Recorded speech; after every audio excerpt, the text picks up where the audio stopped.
I'm just like, my life is a mess. My family's a mess. I'm dysfunctional. My family's dysfunctional. I don't know how to function in this world. And I have to give a speech at Oxford in a few days. I arrive in Oxford feeling 100% broken. And I go to Christ Church, and there's this chapel there. And I go in the chapel, and I just remember this sense of deep sacredness. Like, I have no control over so many things that I hoped for so many years I would have control over. I have no control of what people think of me. I have no control over the decisions of family members and exes. I have no control over systemic injustice and problems in the church and blah, blah, blah. And God is holding me.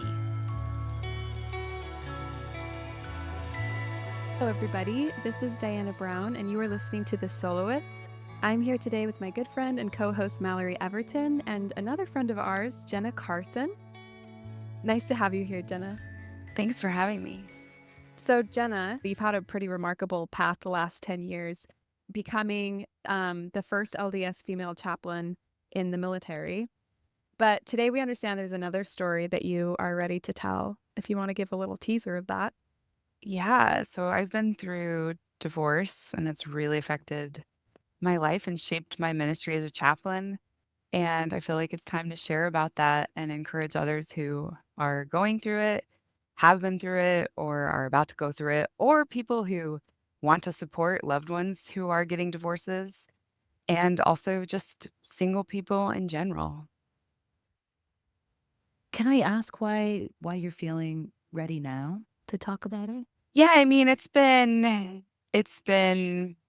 over 3 years since my last heartbreak with marriage.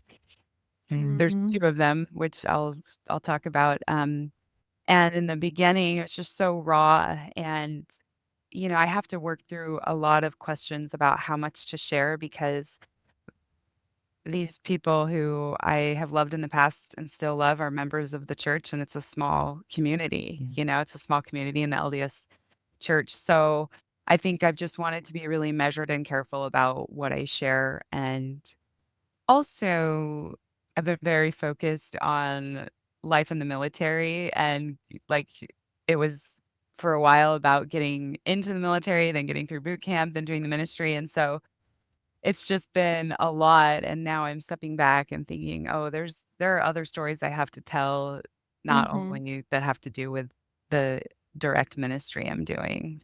Yeah. Yeah. I know we're like zigzagging a little bit, but do you want to share with listeners just a little bit of a teaser about like who you are and your journey and I love yeah, what you're to. doing professionally? Yes. So in 2015, I was a graduate student at Harvard Divinity School, had just started there. And that is where you go to study religion. So we call it divinity school. Like, some people go to dental school, some people go to law school or medical school or art school. And then I went to divinity school to study religion. And I learned about this profession of chaplaincy, which is when you provide spiritual care and counseling and religious services for many, many people of all or no denomination. You show up in their hardest moments and you listen to their stories, you minister to them in ways that are appropriate to their spiritual background. So I just learned about this profession and fell in love. I felt called, meaning I felt spiritually guided, led by the Spirit of God to pursue being a military chaplain, which surprised me because I never thought, oh, I want to join the military. It just wasn't on my radar, but I felt this strong call. I also knew that in the military, there are not a lot of women chaplains. Chaplaincy in general is historically a male-dominated field, and it still is today in many areas, especially in the government, in prisons and in military settings. And so I sought endorsement, ecclesiastical endorsement from the Church of Jesus Christ of Latter-day Saints, because to be a military chaplain, you have to first get the endorsement from your church. Mm-hmm. And when I sought that endorsement, I learned that women in our church were not at the time allowed to be military chaplains. And the reasoning was, well, women are not ordained to priesthood office in our church. And so I basically, long story short, it took about 7 years. I was advocating, asking to do this, wrote a letter to President Nelson, faced some challenges because of my divorce, not from President Nelson, but from lower committees at church headquarters. They really wanted a married woman chaplain. So there were a lot of feelings of not being good enough. And Mm. it was just very filled with difficulty, to say the least. But long story short, I give thanks to God.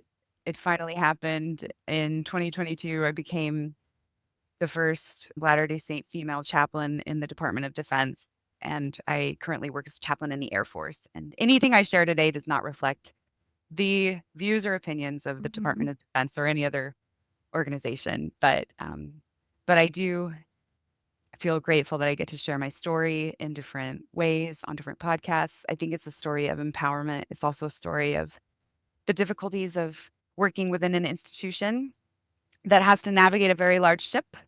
And I understand that our church leaders are doing their very best. And I also understand that there are always blind spots because we're all human.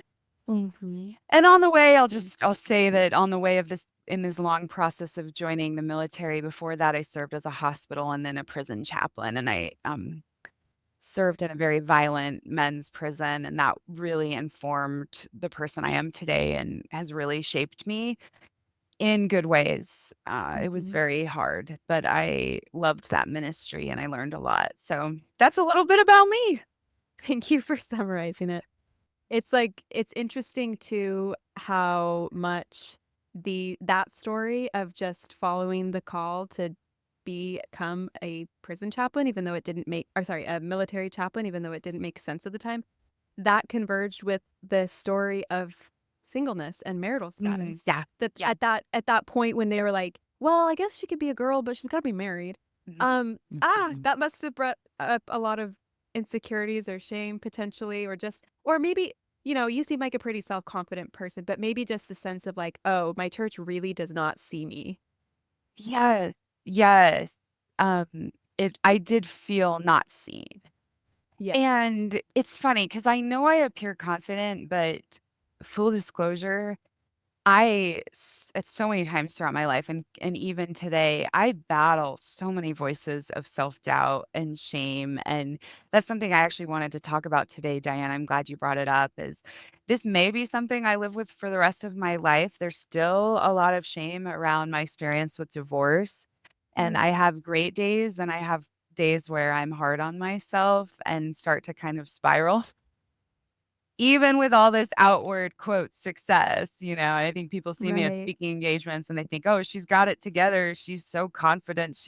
Her maybe people think, my life is so great." And it is great. It's just I, like everyone else, I have those feelings of self-doubt and shame and pain um and I'm happy to share as much as would be helpful about that today.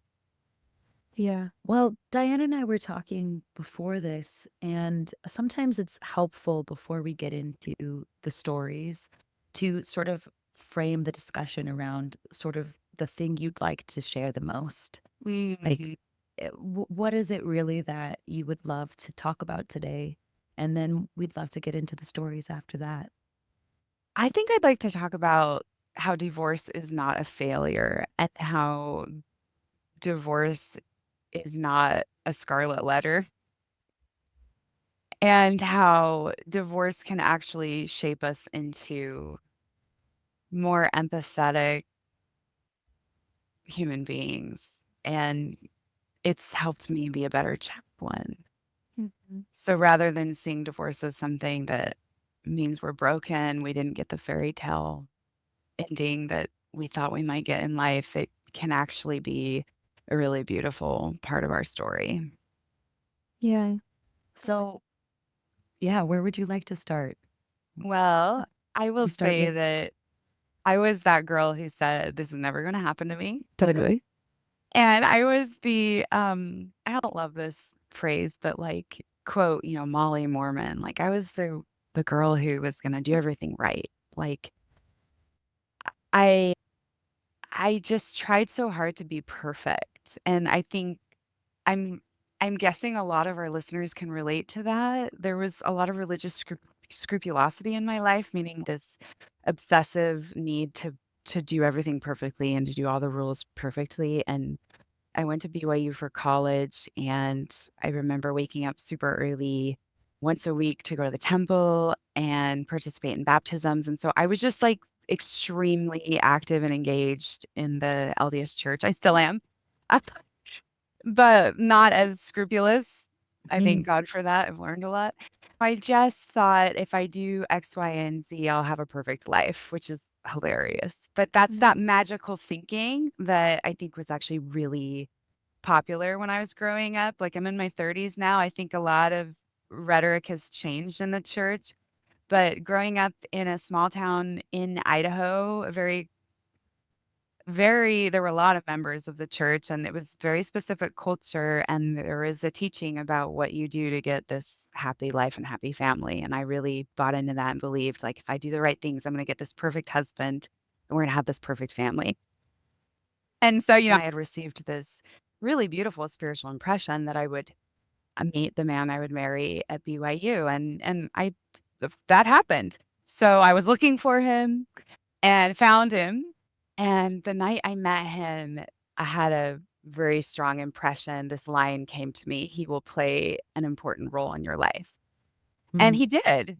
He did. I never thought that meant we would never, Right. you always go into marriage thinking that it won't end.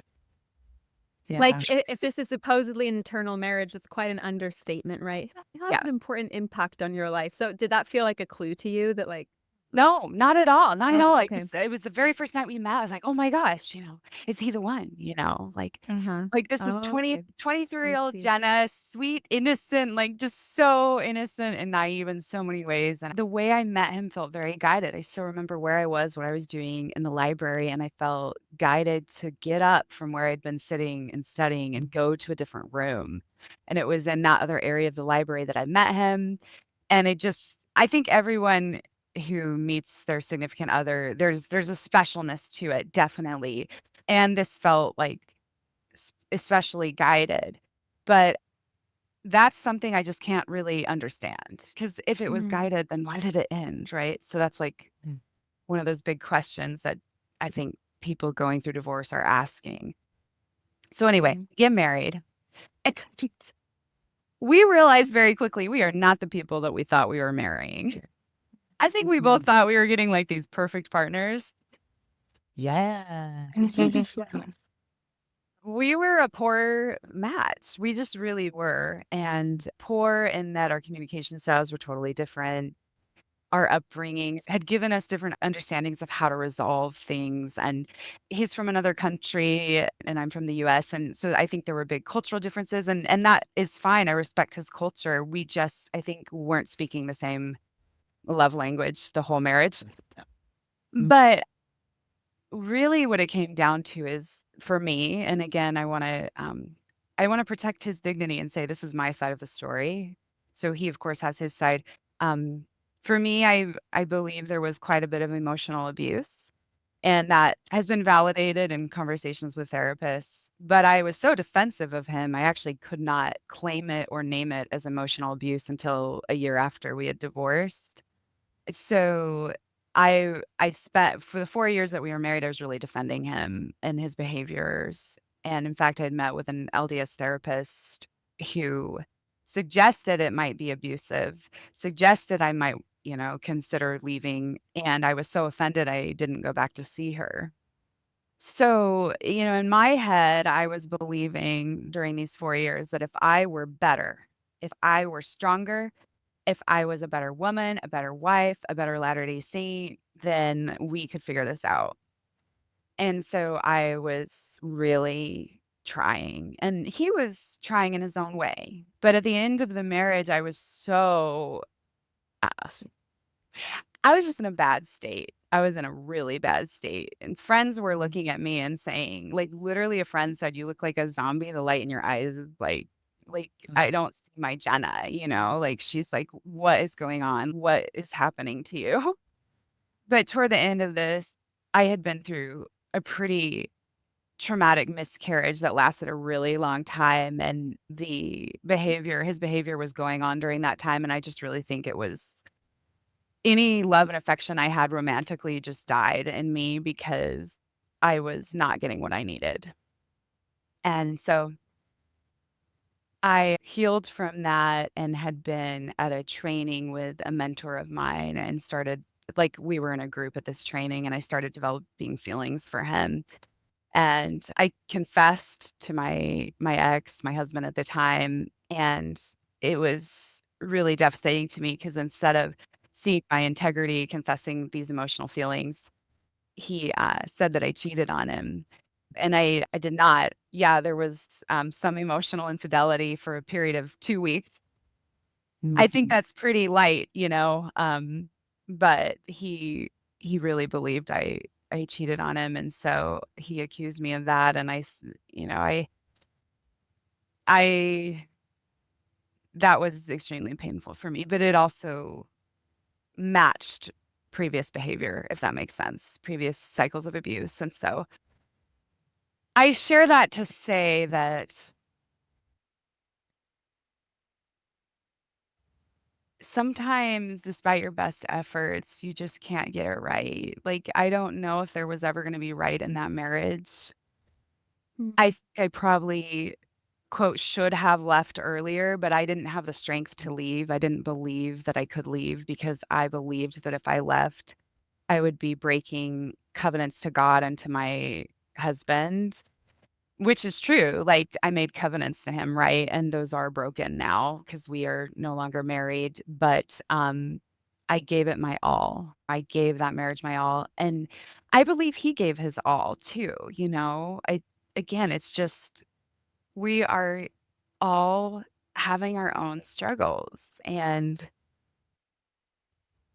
yeah, like, I'm gonna pause there because this is a lot. I'm curious if you have any thoughts or questions before we move. And I remember hearing at one point that, because in the Mormon faith, we aren't big on divorce. I don't know if we're as is as big of a faux pas as it used to be, and or as other religions or cultures per se.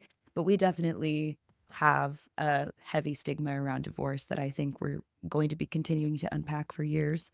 But I remember hearing at one point the three A's were like the reasons it would be abuse, addiction, and adultery. And I'd be curious about whether or not you agree with that. I think one is that abuse is still something that we're really struggling to understand. Like you mentioned, not necessarily being able to really fully get a picture of the abuse that was happening in your marriage. How can you, it's emotional abuse is just something we're recently learning how to unpack. What is abuse? What's a toxic or unhealthy dynamic, and wouldn't that qualify in many many cases? Um, and then I also think it does sort of bypass the idea that it's possible that personal revelation might lead you out of a marriage, regardless of whether or not those three things are present. I'd be curious about your thoughts because it feels a little bit prescriptive in a possibly very Yeah. damaging way. I'm so glad you bring this up, Mallory, because during those 4 years of marriage, I was begging God for answers. I was looking at all the church talks and publications about marriage and divorce. I was seeking help to know what were the acceptable grounds for divorce in our doctrine. And what I found was physical abuse, sexual abuse, infidelity. I Yeah. appreciate that you bring up the 3 A's. I didn't even understand what emotional abuse was. This was over 10 years ago that he and I got married. I mean, it'll be 11 years this summer, and, back then I think society was not openly, widely talking about emotional abuse because I wasn't finding it, or maybe I just was in the wrong circles. But now, like on Instagram, we have a lot of psychologists doing education. It's very popular to talk about. But at the time, I just did not know what it was. And I'm not sure I can give an adequate definition, but I can say that, like, in my experience of emotional abuse, it included stonewalling, which is like ignoring and refusing to communicate for, days and weeks at a time. It included cruelty at like, laughing at my physical pain and suffering. And I think actually a good way to say it is just cruelty, like purposeful Right. cruelty, to like with a desire to punish and to hurt, like with a Mhm. desire to hurt. And I think so much of that goes on behind closed doors. As a chaplain, I hear all these stories and men who are in these Mhm. situations. And I just, I see myself in them and them in me. I see myself 10 years ago battling this question.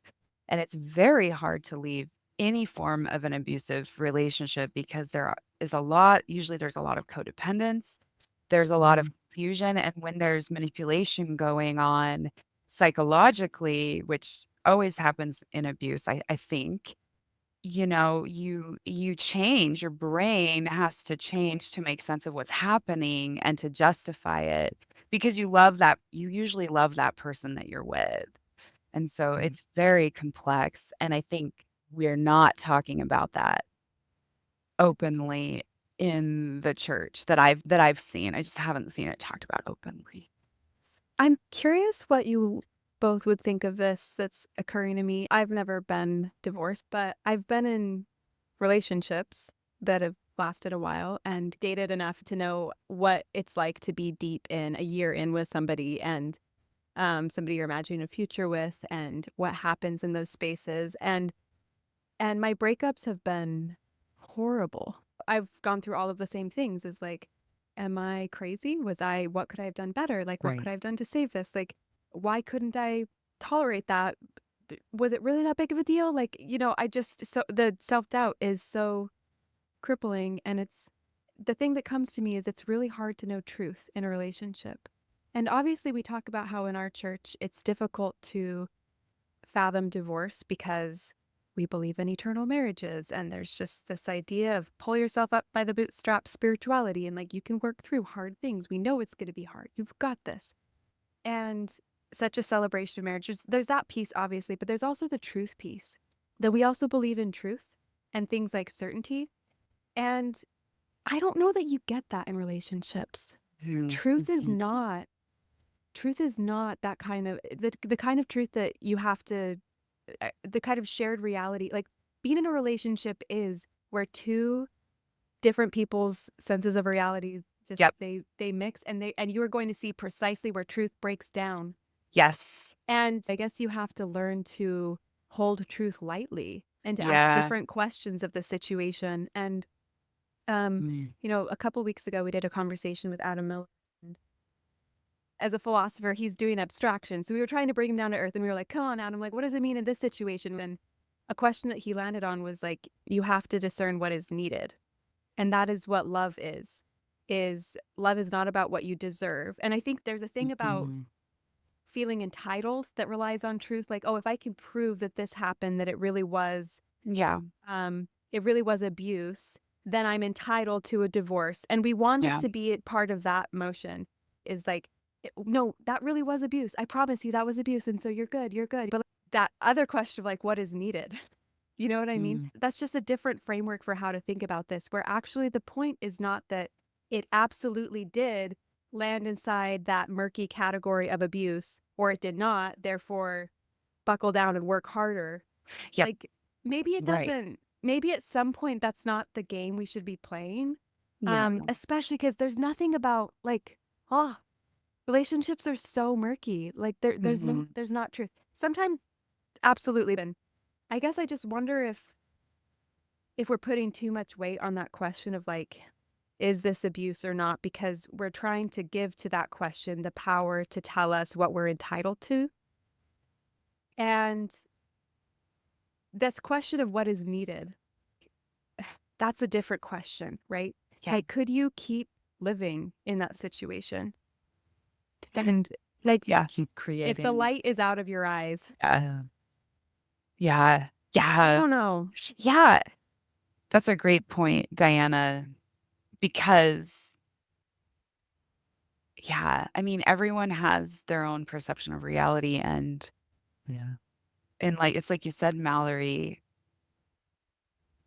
maybe someone receives revelation to leave before it gets really bad. Right. I cannot judge. I cannot judge. And I do want to like add a disclaimer that there are absolutely times where, yeah, like, it's absolutely undeniable that abuse is happening, and Mhm. Right. for your life, you need to get out, like, immediately. Of course. But yeah, for things that are a little more subtle, maybe, like, they're not as visible to the eye. I wish I could have Yeah. left that relationship before, because it just got worse and worse and Mhm. worse, and I wish a friend of mine said, "Jenna, you should have given it a year and then, like, no more than a year of your life to this," and I just so my question is now, like, what is needful for my growth? Like, what I needed Yeah. to learn was a lot of self-respect and boundaries and understanding, like, how to find someone who would treat me the way I need to be treated, Yeah. right? And so Mhm. I struggle with shoulds. Like I yeah, I know, I myself have know. done. It's hard because but I have an old therapist who sometimes she would say where there's a should, there's a shame. Yep. And I think often it just means like I wish it's basically it's just code for regret, right? I Mhm. should have done this instead. But I sometimes I feel a little Pollyanna-ish saying it, but I often hope that there is a reason why sometimes we stay longer than we should. Yeah. And there is a reason. Like I fell asleep at the wheel and totaled my mom's car when I was a Mm. senior in high school. Oh. Um, on my way to seminary of all things. And I like have thought about that situation so many times and like having the cop come and I had to pay like a $350 ticket with money I did not have for reckless driving because I wasn't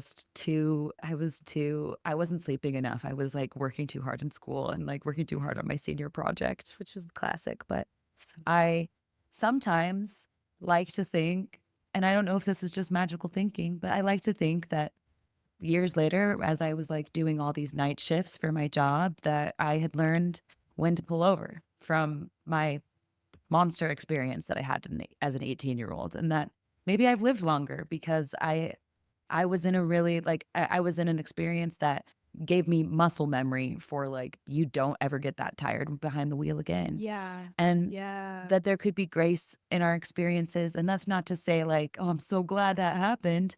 But maybe there could be meaning. Like they say that meaning might be the last stage of grief, you know. After acceptance, we create meaning. And I know stories can sometimes be bad, but if we're going to tell stories, can we tell stories that bring us peace and bring us closer to God and make us believe that perhaps it's yeah, that there's love in it. That Yeah. that they happen that those things happened because we were loved. Is it Yeah. helpful or is that unhelpful? I'm curious about what you think. I love that. I love all of that, Valerie. Yeah, I wanna clarify, my friend said I should have left. Totally. I I know I did the best I knew how every Mhm. day, and that when it ended, that was the time for it to end. That was when he and I were both ready. It just needed to end when it did, and I do think it's an essential part of my life path, like, every step along the way, all of the heartbreak, it's an essential part, and it just gives me Mhm. so much better understanding of what people go through, like, even having that short time of emotional infidelity, of having feelings for someone else. Again, not acting on those physically. I want to be very clear. I was still temple worthy. I just, I hate that I even have to say this, but I don't want people to Mhm. like Yeah. Sure. make You'd come to just like them to conclusion. know. But having feelings and admitting them to him, it was a wake up call we both needed. And, it just, but even having those feelings that I shamed myself for so long, "Oh, Mm, Jenna, you never should have had feelings for someone else. You never," no, like, I'm grateful I went through that, not excusing it, right? I never wanna have any form of infidelity in my life. But I'm grateful because now I can't tell you how many people I counsel as a chaplain who have experienced all sorts of infidelity. And so now I'm like, okay, this happens to good people. This happens to people Mhm. who are trying. And I can have so much more empathy. And so all this is to say is that, like, yeah, this muscle memory, these things we go through, the suffering, it can serve a greater purpose as we turn to God. God gives us beauty for ashes. God, Mhm. he and Mother God and Jesus, they give us beauty in these broken places. I really loved about what you shared, Mallory, and that metaphor of falling asleep behind the wheel is like, I think that's another thing about our culture that we just get wrong is we do not have unlimited emotional capacity or spiritual Right. capacity. Like our, whatever our souls are, like get fatigued and get like Mhm. as real as bodily fatigue is, which like, I guess I just relate to that so much because I wish I didn't need to sleep. Yeah, I Right. like I Right. love to do stuff. I would love to exercise more. I would love to read everything. I wish so badly I did not need to sleep, but I do. And we need to figure out like how to make sense with our own Mhm. finitude. And falling asleep behind the wheel as you're like anxiously working for your to get your senior project, feel like the future's ahead of you and you didn't want to pull over because you think Yeah. everything's going okay. That's just like such a good metaphor for I think what we do to ourselves emotionally and spiritually. Just thinking like I literally can do everything. I don't understand. And our bodies force us to sleep. Yeah. And I suppose life forces our souls to take rest as well, but I think we shame ourselves a lot more when they need rest. I don't know. yeah, Yeah. yeah. Well, And when even we have the best of intentions Yeah. to get to Yeah. seminary, like this is the perfect Yeah. metaphor, right? Like my ex totally. and I, our intention is like to get to the celestial kingdom, to have this eternal Mhm. marriage. We're doing the things, and we're not. We don't have control, as much control as we thought we did. Mm-hmm. We're we Yeah. fall asleep at the wheel. Like things Yeah. happen. It's not right, and it's also not wrong. Like that's the Yeah. point of That's this the point. life is Right. to It, try our best in uh-huh. circumstances that we can't control. Like we can't control the fallen nature of this planet, right? And Yeah. we just do our best. We can't control other people and we can't Yeah. control our bodies. I remember Mm. laying on my parents, they had a waterbed at the time, and being like, I wish I could just stay here and sleep, but I gotta go to seminary. I feel like I even remember thinking, like, I need those blessings. I need to be Yeah. perfect. And Yeah. the perfect girl wouldn't sleep. But actually, like a girl in tune with her body probably would have just passed out because that's literally what happened in the car. I mean, I blacked out. Like I don't remember closing my eyes. And that's really scary. That's what Yeah. happened, you know? My body demanded what it was going to demand.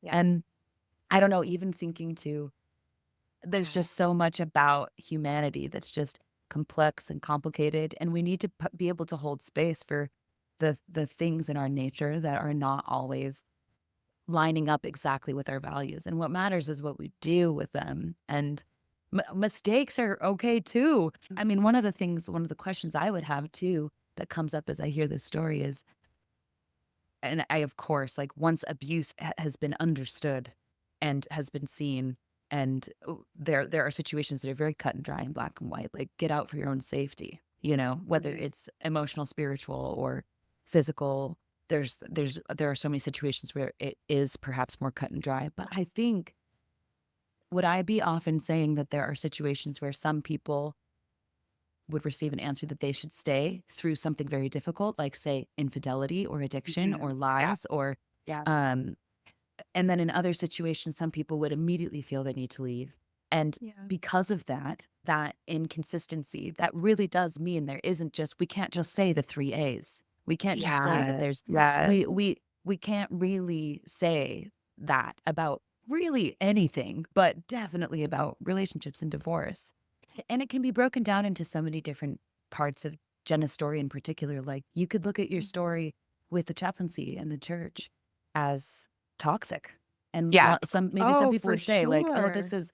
this is torture, unnecessary. This is, and you Uh-huh. can write off the institution. I mean, our relationships to lots of things can be like, this is when you leave, or, and that's when I decided Yeah. to leave. And but something tugs. There's something sometimes that tugs that gets you Mm-hmm. to keep pulling. And it's easy to look at your Mm-hmm. situation and say, well, it was a success.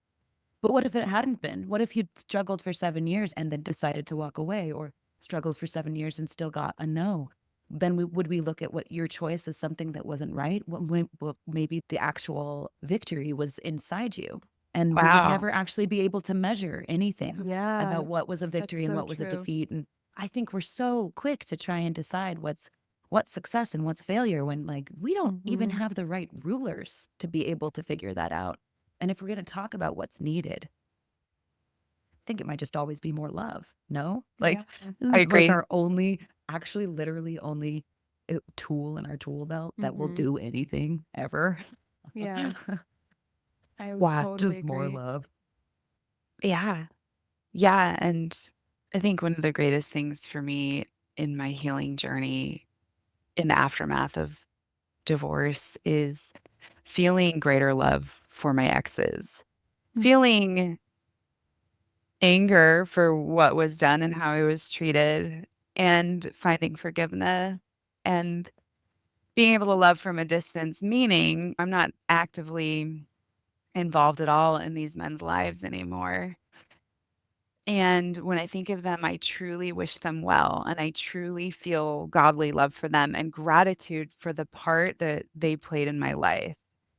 And that it takes a lot of time to get there, and I'm so Mm-hmm. grateful I'm there, and I truly am grateful for the ways that we were trying together in relationship. Yeah. And I think we can celebrate that more if we can celebrate that more. Now, again, I want to be clear. I've got to be really careful because I don't want to celebrate any form of abuse ever. No, no, no. I'm referring to the way that humans try to overcome Mm-hmm. circumstances, like, um, Yeah. yeah. So, but there's Including still the, anger. There's anger mostly toward my second ex right now, which I think will soften over time. But I don't know if we want to get into that. I know. I was just yeah. gonna say, I was like, we've So, only done part one and it's yeah. already I'm been ready like, for round two. I'm Okay. ready too. Yeah. Okay, let's dive.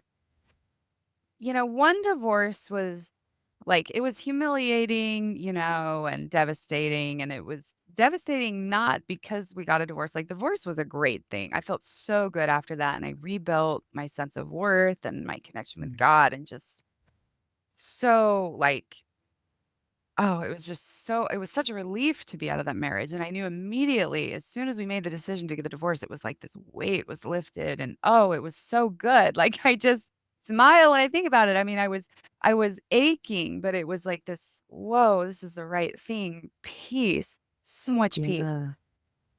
And after that, I'm thinking, okay, like it's still humiliating. It's still devastating because I've lost the dream of the family, right? The marriage and family. I don't miss him. We had this dream. And so losing that dream of the future was hard.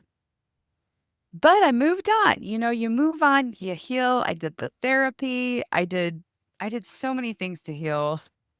And I like was gonna have control again, like have a perfect life. I'm back to where I was before. Like, Jenna, you do X, Y, and Z. You're gonna get it right this time. Like, you know better. You've been Mm. through it before. You're never gonna get a divorce again. So a little bit over a year after the divorce, I started dating a friend of mine who I just thought the world of. Like in the past, I'd actually tried to set him up with other people. Like I just thought the world of this Mm. guy and like admired him and like he's active in the LDS church, but pro woman and supportive of my call to ministry. And I'm like, wow, I can have both. I can be active in this church and have a guy who's also active, but also sees that changes for women need to be made. And it just felt so Yeah. good. And so we're dating. And throughout the dating process, there are some flags that I saw. And some flags were it seemed like this man maybe struggled with commitment and his past history showed some of that. Like not fidelity. He was totally faithful, just really committing to a person, being like, okay, we're gonna do this. We're gonna get married and have a family. But he, throughout this process, seems to have overcome these things. He's working on them throughout different points in the relationship. He gets different revelation. He does premarital counseling with me. We go to the temple. I just like together, not married. Hmm. It just felt like this perfect partnership to me. And I was totally in love with him. I was like, this is great. Mm. Oh, yeah. And he broke my heart. He absolutely crushed my heart Mm. because he asked me to marry him. And I really believed he was as in love with me as I was with him. And this was during COVID, and so we were like, "Hey, we're gonna do the COVID wedding, we're Okay. gonna Yeah. we're gonna, do just get married with witnesses outside, and then later we'll do a temple ceremony," right? And I'm so grateful to God we did that because it would have been a lot harder had we immediately gotten sealed because, a couple months into the marriage, he told me he was not, quote, "enjoying being married." And I was like, "Oh, no. What am I doing wrong?" I'm at the dinner table, eating my tortellini, and I remember, setting my fork down and being like, "Okay, this is my problem. Like, the fact that you're Oh, not enjoying being married is my problem. It has to be." yeah. I said, "Because this has happened before. Like, I've been through divorce before. Like, I'm like, this is all me." And he's like, "It's not you. I just need to be alone." And I'm like, "Okay, be alone, go take a trip, go." I told him, "Go to Alaska, take as much," I'm thinking, "Go out in the wilderness, be alone. Then come back to me, I'll be here waiting." I'm just so believing that if I give him space, it'll be fine. And he said, "No, I need to be alone for a really long time." And I'm like shocked. I'm like shocked because this man has acted like he's totally in love with me. I mean, he's still acting in love with me until he's saying this at the dinner table. And I'm like, "Wait, what? Are you talking about divorce?" And he said, "I don't know." And I'm just like crushed, just crushed. So we go back and forth about what we can do to help him get his needs met and stuff. And he needed to go to another state anyway. He needed to go check on a house that he had there and rent it to his brothers. So he leaves town and then he comes back to visit me and it's great. We have this great trip or we have this great time together when he's home from his trip. But then leaves for a second trip and he calls me while he's on the trip and he tells me he wants a divorce. And at this point, we've only been married 5 months. And in his wedding vows to me, he said he couldn't wait to be 40 years into the marriage. And he was just talking about how much he loved me and making all these beautiful promises, talking about children and family. We were going to have this temple ceiling with our families. And he's calling me, telling me he wants a divorce. And I just was in shock, you know? And so in shock, my mind's going through all the things I can do to fix it.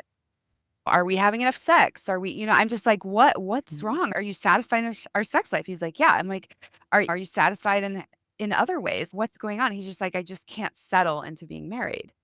And so he agreed to have one meeting with our premarital counselor that we had, and it was just he and the counselor. And then the counselor met with me and said, your husband has an attachment disorder. And I'm like, Mhm. this would have been nice to know when we were dating. And he said, well, the marriage is what brought it out. Like it didn't really come to surface until he's actually in the marriage. And he said, this is a bad analogy, but it's like he has arachnophobia and you're the spider. And I'm like, oh, great. Exactly what a woman wants to hear, right? Yeah. Thank you. I feel so flattered right now. Um, it rocked my world, and I was in such denial, I thought, he would come back to me, but instead a couple months later, he, filed he sent me papers, which I signed over email. It was awful. It was the worst thing that's Yeah. ever happened to me in my life. Yeah. I just every sense of understanding of who I am and what the world means and what marriage means and what commitment means, it was just gone. It was just like a tower that completely tumbled, and I was working in a prison at the time. I just remember, like, at night, I'm, wailing into my pillow, trying to, hide my, mourning cries, grieving, because I had, the insulation in that terrible apartment was very, Mhm. very thin, and there were neighbors downstairs, and I'm just so embarrassed. But I'm just howling out, in pain. And then in the morning, I'm getting ready for work. I'm putting on a stab vest to protect from potential stabbings at work and handcuffs and pepper spray and going into this violent prison surrounded by mess. I'm just like, Wow. How am I gonna do this? But God just gave me the strength. Like, God was so good to me. Like, God sent me angels day after day, and I don't know how, but I just kept showing up and going to work. And I'm just so grateful to God because what has happened throughout these terrible experiences with marriage and divorce is that God has, like, consecrated them to my soul.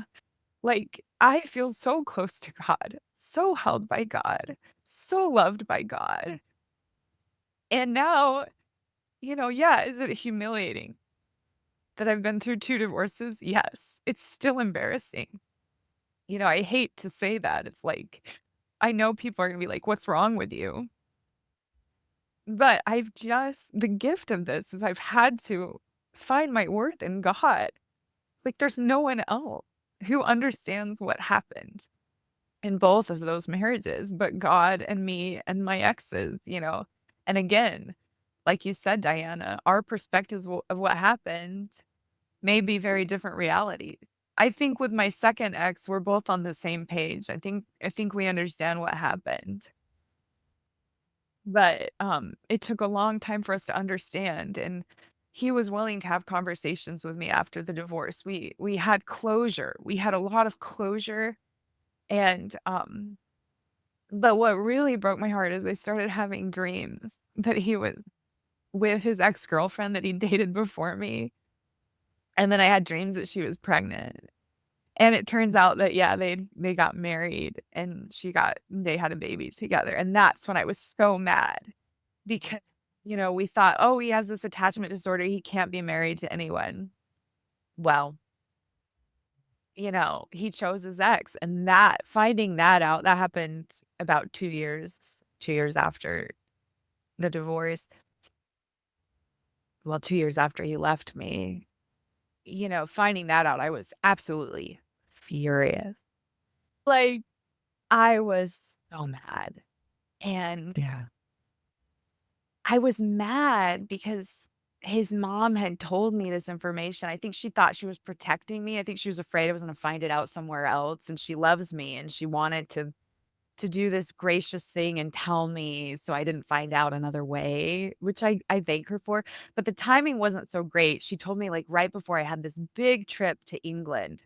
I had this amazing opportunity to present this presentation at Oxford on preaching, and so I was so excited to go to England. I'd never been before, and to speak at Oxford, I mean, what a dream. I Yeah. totally had imposter syndrome, but she called me before this trip, and I was just beside myself, and then I'm on the plane, and I get a message from a friend because there was Wi-Fi on the plane, and I find out that a family member of mine has been arrested.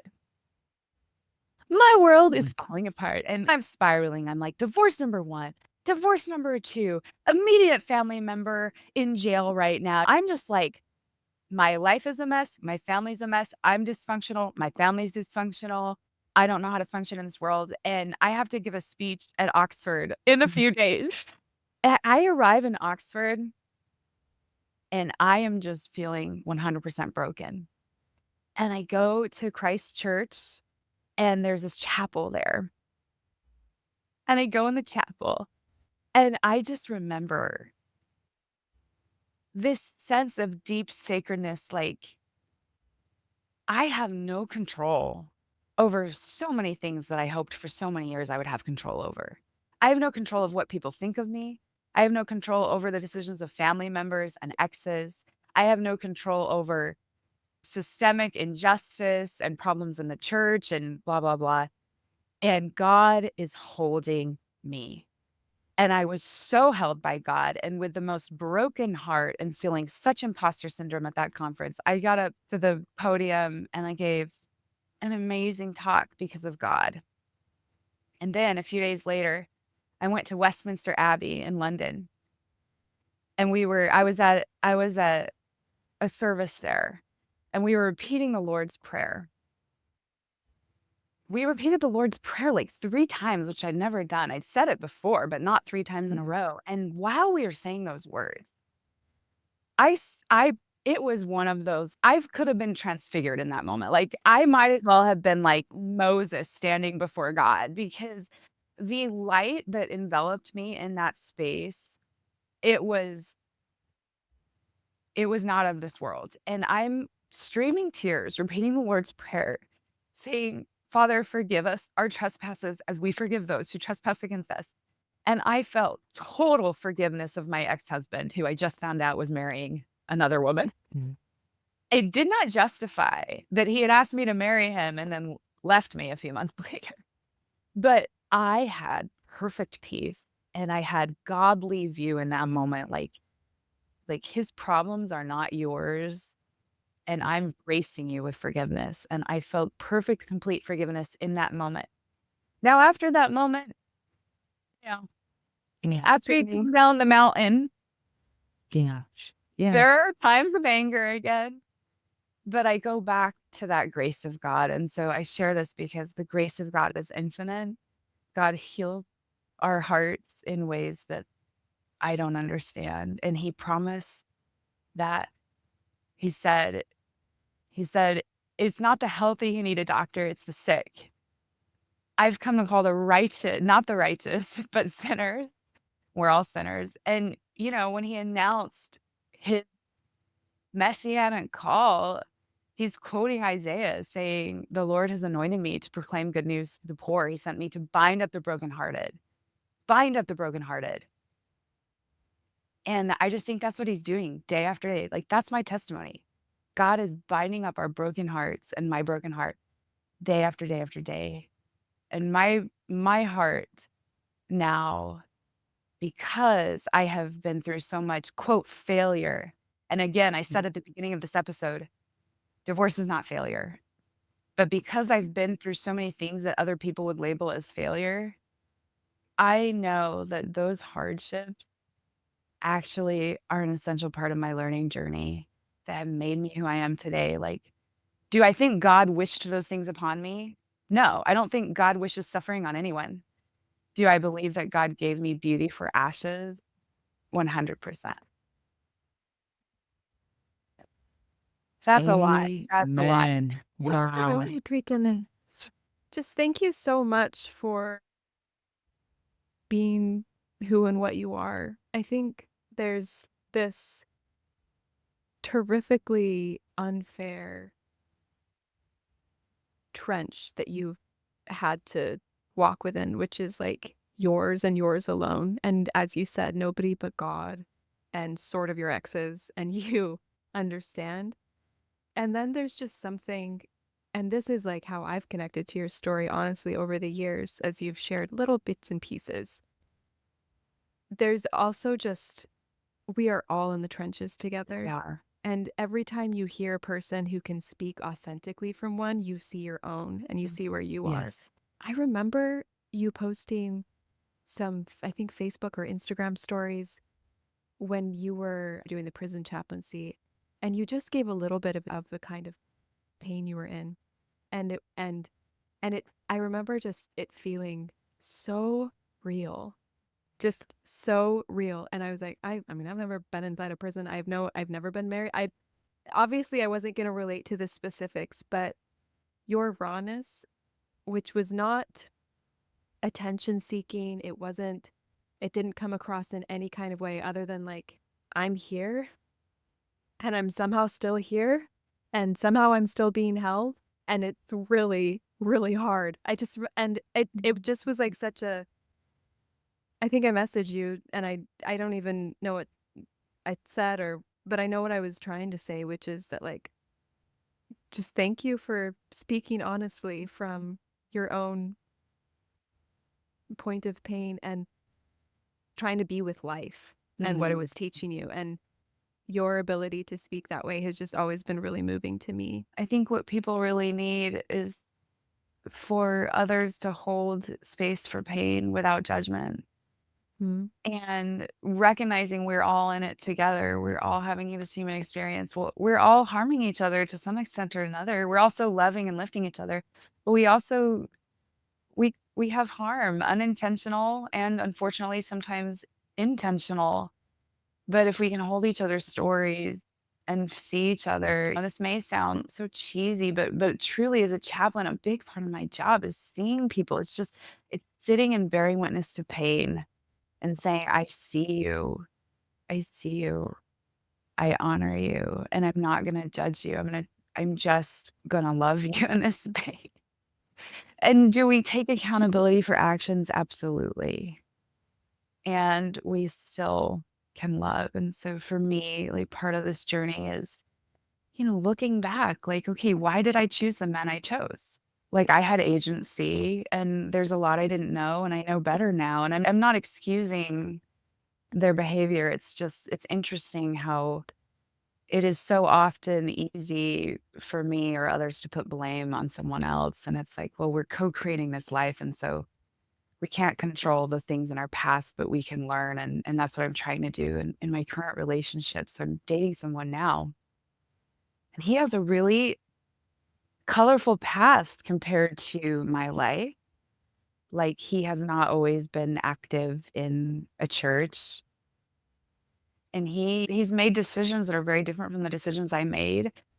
And it's funny because like Jenna a few years ago never would have dated him because I would have judged him for his past.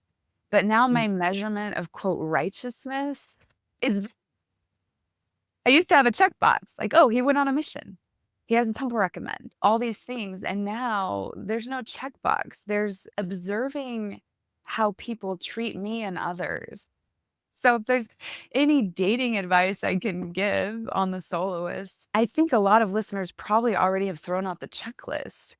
But I think discerning the way people show up to love others is of supreme importance. Whereas I used to think that like the church calling, the external measures of quote righteousness were indicators that this relationship would work. We have these beautiful stories of like what that person should Right. be, and the reality is life is messy. Life is messy. So the person I'm dating now, yes, he has made certain interesting decisions in the past. And he treats me like a queen. He treats me like I deserve to be treated. And so I'm just grateful because I think both of our pasts and our current pasts are informing how we interact. And because of our past, we're able to see each other a little more clearly, if that makes sense, rather than like through the fairy tale lens. Yeah. And see that our pasts have actually been good for us because we've learned and we've grown. Yeah. Yeah. That the man who gets to be with this version of you is very, very lucky. You Thank know, you. I Thank you. like that the deepening has been so real, and that all of the things you've collected as you've gone have been adding to you more than you've realized. I think it's Yeah. so clear. I mean, I'm so moved, and like this Mhm. conversation I will be thinking back on it often. I know. Was up for me in my prayers a lot lately is I sometimes feel God telling me their limits are not my limits. And I Mm. sometimes get a sense that what we're doing with each other and what we're interacting with our faith systems even is we're trying to unlimit ourselves and we're trying to unlimit each other. And what you've done traverse into spaces that are not your worst fears, but many people's worst fears. And you are like you're forced basically into a space that looks pitch black. Colors there that you didn't know existed. And some of them are beautiful and some of them are just deep, deep hurting that you didn't know you could experience. And you end up with this vast, larger reality than you could have even imagined. And it makes me think about Christ and his journey, like 2 divorces, I'm sure feels embarrassing and people want to figure out why and they want to prescribe it, but Christ was betrayed by his friends Yeah. and then hated and mocked until he was murdered. And then still shows us that that reality is something different than we think, that it's Yeah. more unlimited than we think. Um, this is another like paltry driving example that's just going to reveal that I'm a terrible driver.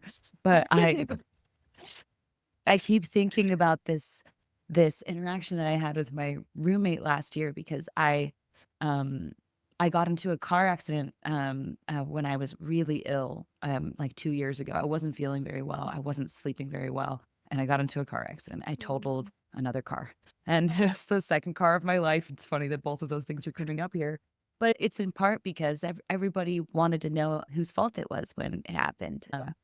And I'd be like, "It was awful. I'm, like, crying so hard. It was the worst." And it was my fault. I went through a yield sign. I went through a yield sign, and the other person driving was this sweet, like, 21-year-old girl. She was just barely married, and she was so scared, and I felt like an evil witch that I had caused this, and it was awful. I felt so much shame, and I was like, "I'm really sorry." I was so glad everyone was okay. But I felt really, really, so much shame for that, and just noticed, like, when people would ask about the story, how much they really wanted to basically be able to say, "Oh, well, if it was your fault, then, that'll never happen to me." Like, "Oh, you went through a yield sign, like, I don't do that." It's like that, Yeah. like, creating that emotional distance, and, I don't know if this mattered to her or not, but my roommate got in an accident because she, like, went through a left turn light that she wasn't supposed to. Yeah. And I just felt honestly honored to be able to be a person who, like, didn't ask if it was her fault or not, because it Mm. didn't matter. You were in a car accident. And actually, in some ways, if it's your fault, it's even worse because you end up just feeling like, I mean, of course, there's like I Who can't believe my wants to day get was in a just ruined car by this other accident? person. Who wants to cause a car accident? Yeah. Wow. But actually even being the causer of the car accident, there's a deepening and there's like more space for compassion for me and for other people. Like there's just so much of that here. Like, can we unpack the things that we're just absolutely terrified to be? Like, am I good? Did I have the right reasons to file for divorce? Did I have the right reasons to get into the relationship in the first place? We're just trying so hard to protect from every single angle, like double checking that everything we did was the right thing to do. And I don't know what to ask other than like, I don't is that the right question? You look at Yeah. all this and it feels so Yeah. yeah. It's a normal question. It's a normal question. I remember after, like, when I was going through the second one, that premarital counselor I mentioned, he said, "Your brain is going to try to make sense of this, and there's no making sense of it." Because I kept wanting to find out where we went wrong because we had done all the Totally. right steps, I thought, right?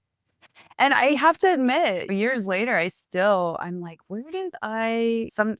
sometimes when I'm in a down moment, I'm like, "Wait, where did I go wrong?" And of course, I wanna not ever go through that again. So it's normal. I think that, like, a more productive question is, what decisions did I make with the information I had at the time?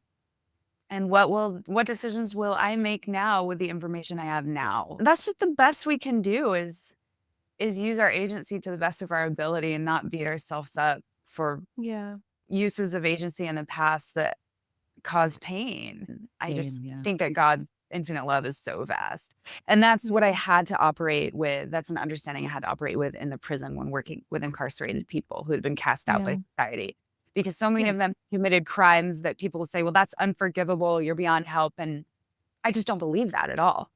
I don't believe that at all. I believe God's mission is for our eternal progression. And so I guess, like, if we can have grace for ourselves and just say, okay, I made this decision because that's what I knew how to do and I have another chance. Yeah. Like the point is to get back into life and to consecrate it. Mallory, you said this on an episode with our conversation with Dan Witherspoon, where you just said the you've stopped asking why and tried to start asking how. And I think there's something about that that is critical here that like I don't know, for me the why questions, I just spiral.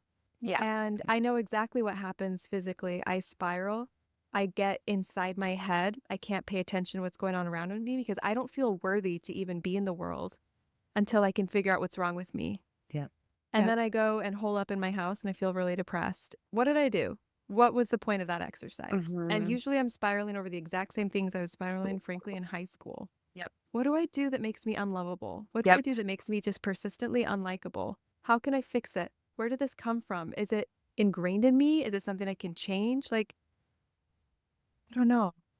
Yeah, I love that, Diana. I struggle with that too. I'm struggling with that too. Like, yeah, those spirals, they're not productive. And they're, they're not God's view, right? That God wants us to have the fruit of the spirit, peace, right? Love Yeah. for ourselves and others, and kindness and patience and endurance. And There's been so much discussed about the compassion developed to your exes, but I think it goes without saying that you've developed so much compassion for yourself as well. We read Thich Nhat Hanh's book, True Love, a couple months ago for our conversation about Buddhism. And that was the way he discussed it, that you have something rise up in you, and then you have the energy of loving it like a mother. And that's what's going on here, the ability to be able to love everything and everyone like a mother. thank you so And I'm much, just Valerie. thank you so much for sharing with us, and not just your story, but just you, man. It's really cool. You. I'm honored. I feel the same about both of you. Thank you both. I do want to just say one last thing, which is when we're trying to discern what's the highest good for both individuals, I love that. It can help. It's essential to get outside help. So I I encourage anyone who is listening who may wonder if you are in an abusive relationship to get help from a therapist to help. It can help having a more objective perspective to define and understand what's going on. And so just want to add my tender care for those who are going through any kind of harm in relationships, and just assure you that you will get through this, and God is with you and God loves you. So thanks again, ladies. Thank you. Jenna.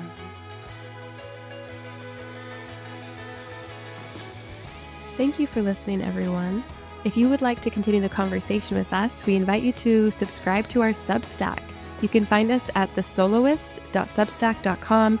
That will allow you to get an email in your inbox every time we release a new episode, and you can click just directly on the links to the readings and the things that we're watching, reading, and thinking about. It also allows for easy two-way conversation with us. Hearing from you all is honestly the best part. No matter how cliche it is, I know every podcast says that, but it's really true. So please subscribe, and we'll talk to you soon.